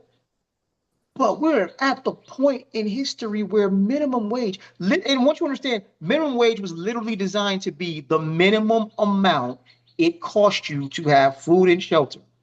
Minimum amount. You're not going to be pushing the 2025 G class. No. Minimum amount, food, shelter, survive. And at this point, you can't afford a two-bedroom home on minimum wage. Oh, when has it been that? Since before we were all born? Because I don't remember growing up minimum wage being before that. And then especially in the 2000 recession. So it was like, when was that a thing outside of probably down there during the Great Depression or before that? The last generation that benefited from structures like that would be the boomer generation, the same generation who thinks millennials and everybody beneath them are not working enough because, I worked so hard. You didn't work hard. Your house cost you $3,500. That's an exaggeration for anybody who wants to quote me. But like the point is, like, because the challenge is, like, when we're talking about this minimum wage conversation and wages in general, is that production has skyrocketed. The wages does not match where we have gone in terms of production, and that is where the issue comes into play.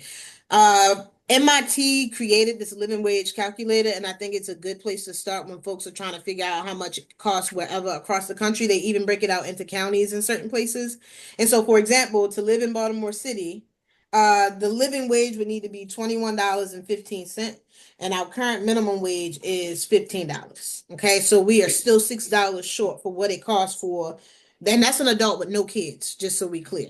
Okay, when you start factoring in kids, that becomes a different, completely conversation.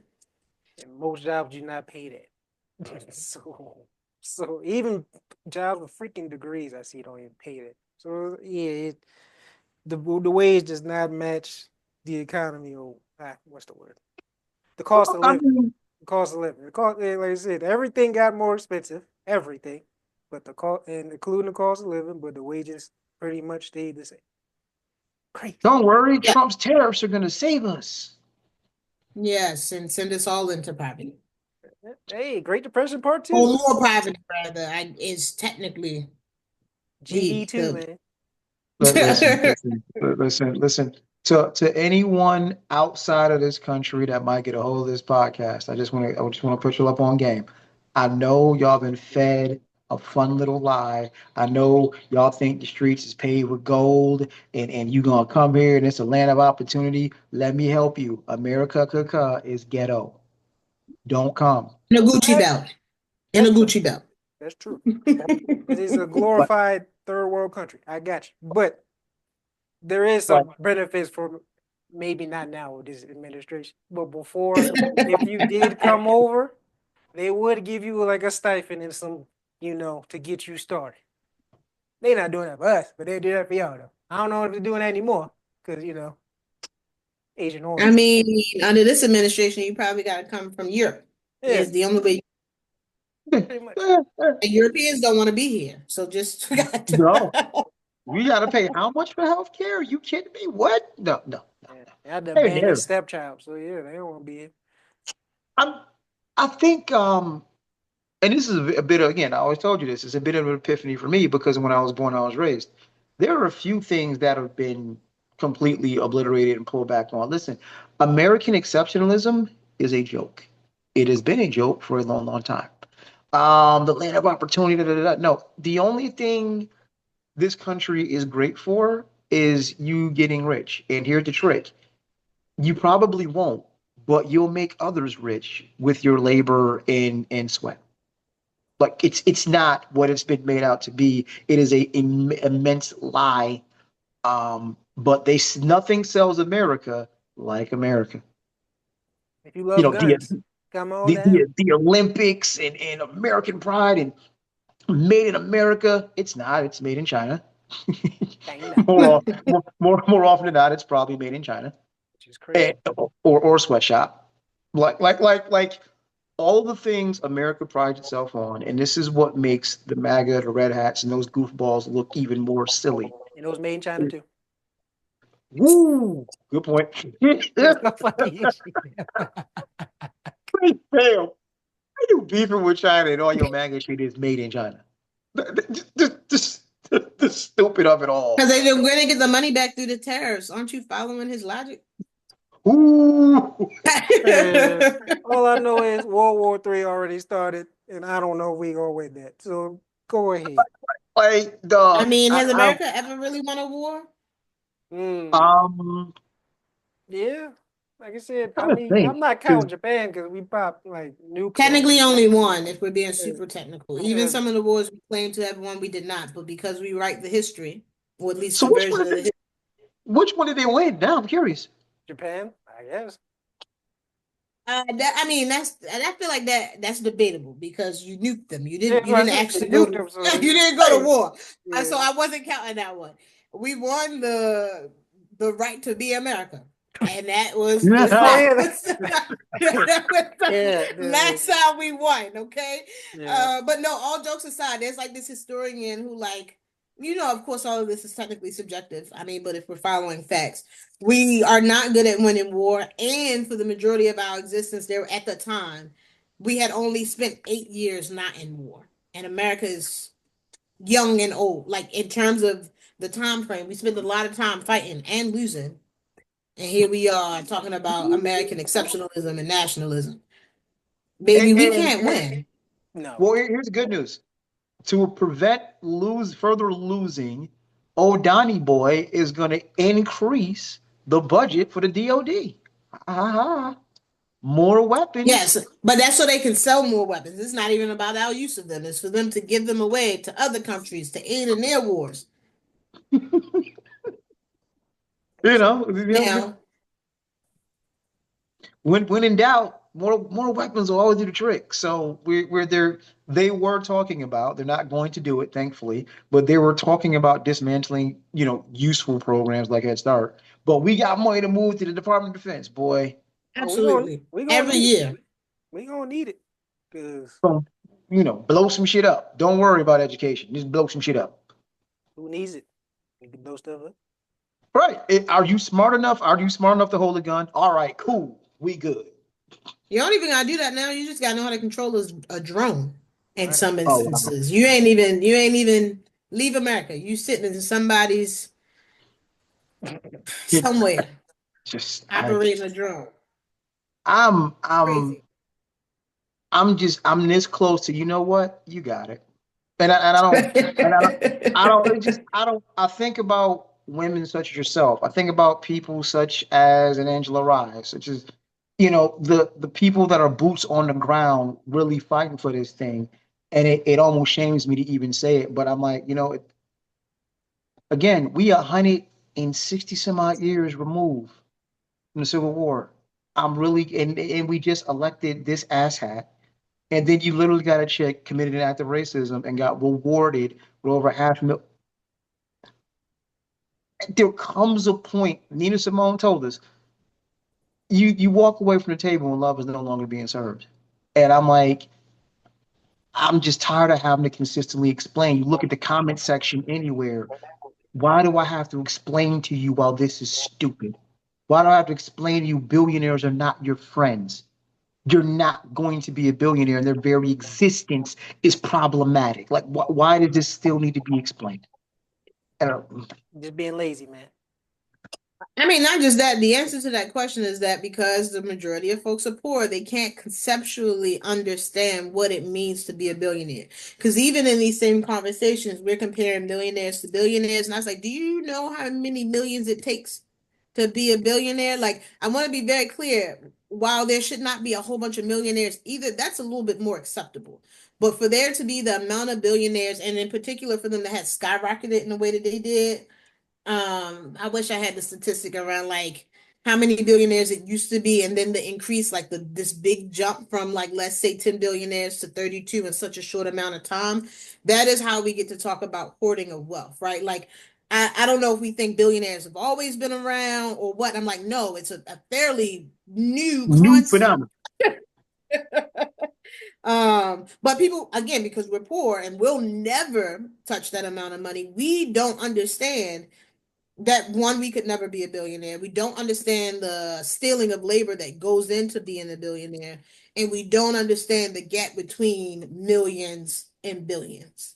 And so that is arguably why we don't get it. Now, of course, America sold a dream, and so we buy into the dream and this belief that we can be Jeff Bezos or what's that man we was just talking about? Elon Musk. Elon, yeah, we buy into that because that is what America sells, right? The white picket fence and the family and the money, Desire. and it's Yeah.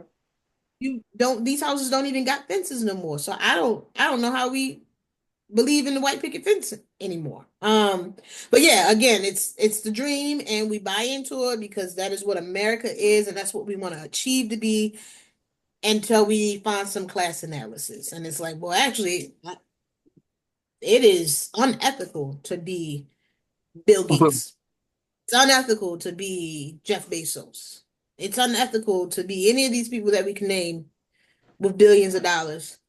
And the majority of them being American. Because I think that's the other thing that people don't realize is that even when we talk about the amount of billionaires around the globe, there's a large amount that are specifically American. And that also impacts like the way that we talk about billionaires and money, right? Because there are some in other countries that are like, yes, tax me more. You absolutely should tax me more. But again, because we're talking about America and capitalism, our billionaires are like, you bet not. That's why my money is offshores and in all these different places, because you're not about to tax me for my alleged wealth. Because, they'll tell you in a heartbeat, I'm broke. I know what it tells you my net worth is, but my bank or the regular bank account that you check don't have all that money in it, right?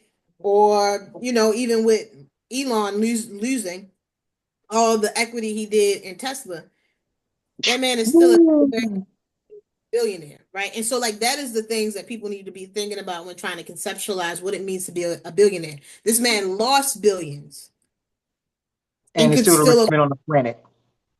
exactly. You're almost a trillionaire. So yeah, like, which is even more crazy. But yeah, uh, the greatest quote, shout out to the Matrix, the new one, even though it's trash, but it's still in the Matrix, so I got quotes. How you control people is through desire and fear. And we all desire, well, not all, but a lot of people desire to be rich and all this, have all the things and that and third, and a lot of people are afraid to be broke, poor, because we ain't gonna act like the money dynamics isn't part of our regular day life, even like dating and stuff like that. That all applies. So yeah, it's a perfect system. I fucking hate it, but it's perfect for doing what it's supposed to do. So shout out to whoever created. I hope he burned it. But yeah, Adam Smith, if I'm not mistaken, is the father of capitalism. yeah. Hope he's down there somewhere. But yeah. Shout out to capitalism, man. Genius. Diabolically genius.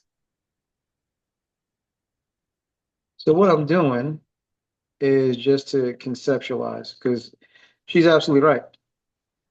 Um, this is almost laughable.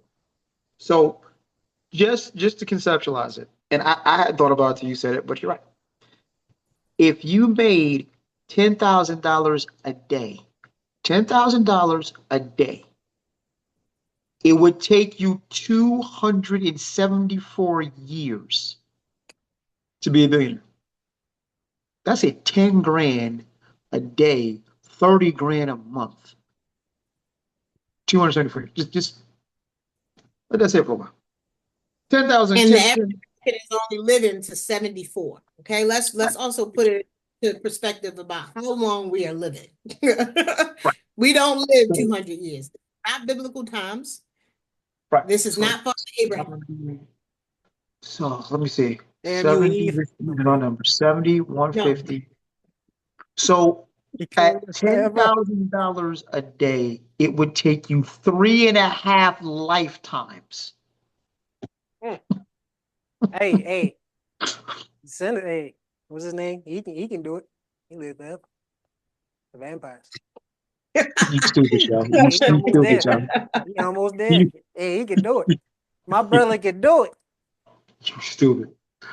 Okay, let's run it back on the recap. This has been awesome, but just real quick. So there are people worth 100 billion. Wow. Wow. No, something. Wow.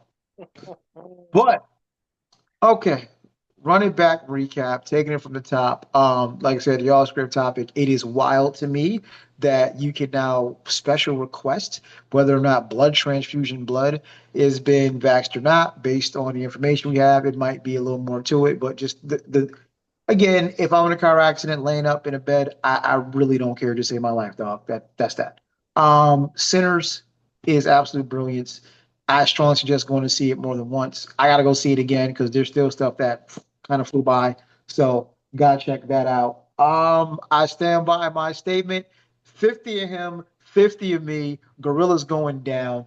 Uh, um, Getting paid off for racism against a black kid is crazy, nasty work. But Donald Glover voice, this is America. But yes, racism still pays. That is crazy. Um, I'm down with Washington State giving reparations. I gotta close that De La Rocha. It has to start somewhere. It has to start sometime. What better place than here? What better time than now? So let's see if they follow suit and some brothers get some of that 40 acres back, ideally the mule, but hey, get some of that 40 acres back. Um, and no state can you afford a two-bedroom apartment on minimum wage. My, how the mighty have fallen. That should be an embarrassment. But then I remember I live in a country that thinks homeless people did it to themselves. With that, with that, whoever would like to jump in and give their recap, by all means do so. Oh, unless you want me, or you can go. Go for it. Not me. Oh, Oh, good. my recap is simple. This excludes sinners, okay? Racism going racism every time. And so here we are. But that is why you have folks like me who are fighting a good fight. And I promise not to leave you abandoned. So do your best to support whatever local organizations that you are aware of in your area. And don't be afraid to join one because we're always looking for people to be involved in the community and to help build out the structures and dream about the things that we could create in our own spaces on our own time without them. And we know who the them is. Remick. Oops, sorry. It was a good guy.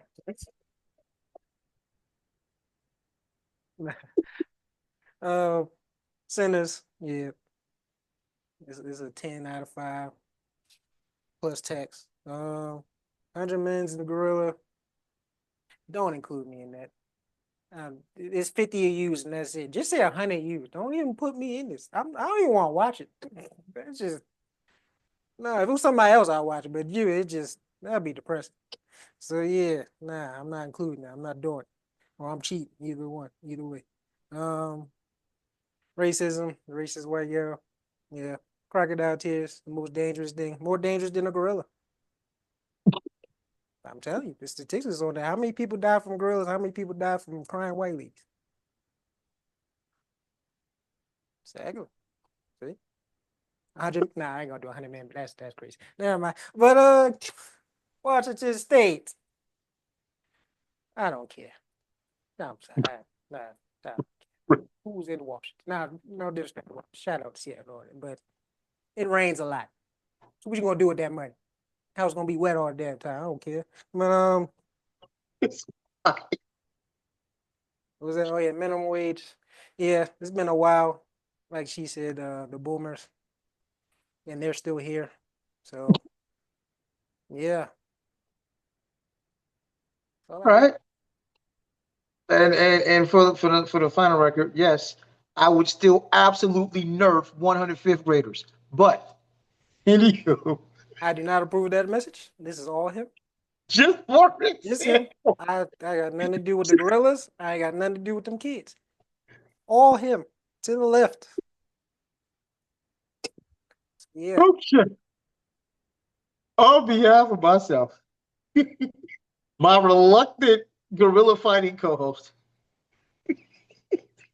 and our awesome guest, Duchess. Thank you so much for coming through. This has been amazing and fun. You are always welcome back. Always welcome back. But on behalf of everyone involved in the Yeah, I Said It podcast, peace. Yeah.